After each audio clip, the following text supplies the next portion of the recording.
Okay friends. So, ఇప్పుడే 'కూలీ' movie complete చేసుకొని థియేటర్ నుంచి బయటకొచ్చా. సో, దీని రివ్యూ చెప్పాలంటేనే నాకు చాలా, చాలా, చాలా డిఫరెంట్‌గా అనిపిస్తుంది.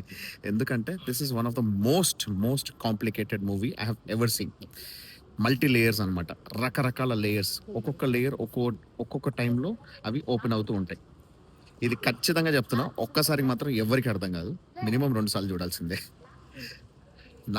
కింగ్ నాగార్జునకి సూపర్బ్ రోల్ ఇచ్చారు. Of course it's a negative role. కాకపోతే నాగార్జునకి మంచి రోల్ దొరికింది. అదేమి చిన్న రోల్ ఏం కాదు. ఫుల్ ఫ్లెడ్జ్డ్ ప్రాపర్ రోల్ అనమాట. సో, ఇరగదీశాడు. మన తెలుగు ఆడియన్స్‌కైతే పండగ. ఆ తర్వాత రజనీకాంత్ గారి గురించి చెప్పాల్సిన అవసరం లేదు. He is a fantastic actor.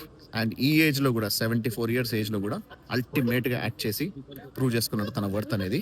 And it is proper Lokesh Kanagaraj format. So, 'లోకి' సినిమాటిక్ యూనివర్స్‌లో ఇది వస్తుందా? రాదా? తెలీదు ఎల్‌సీయూలో. కాకపోతే అదొక ఫార్మాట్ అనమాట. సో, ఒక్కొక్క లేయర్ ఓపెన్ అవుతున్న కొద్దీ చాలా ఇంట్రెస్టింగ్ పాయింట్స్ అన్నీ బయటకొస్తుంటాయి. కాకపోతే చాలా వరకి ఇప్పటికి ఇంకా బోల్డ్ అని మొత్తం సినిమా కంప్లీట్ అయిపోయినా సరే, మనకి ఇంకా ఏదో మిస్ అవుతుంది. ఇంకా ఏదో మనం తెలుసుకోవాల్సిన ఇన్ఫర్మేషన్ తెలియలేదేమో అని అనిపించే సిట్యుయేషన్ అనమాట. సో, అందుకే నాకు this is one of the most complicated movies I have ever seen అని చెప్పింది. సో, కొంచెం డిఫరెంట్ అనమాట. ఇలాంటి సినిమాల్ని డైజెస్ట్ చేసుకోవాలంటే మనకెక్కువ ఎక్స్‌పీరియన్స్ లేదు గాబట్టి కొంచెం కష్టం.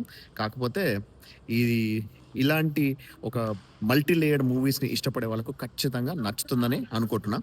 అదర్‌వైజ్ మాత్రం కొంచెం డిఫికల్ట్. నార్మల్ సామాన్య జనాలకు మాత్రం అంత ఈజీగా ఇదెక్కదు. చూద్దాం జనాలకి ఏమంటారనేది. బట్ ఫస్ట్ డే మాత్రం అల్టిమేట్ రికార్డ్స్ ఒస్తాయి. ఎందుకంటే this is the power of Lokesh Kanagaraj and this is the power of Rajinikanth as well as king Nagarjuna.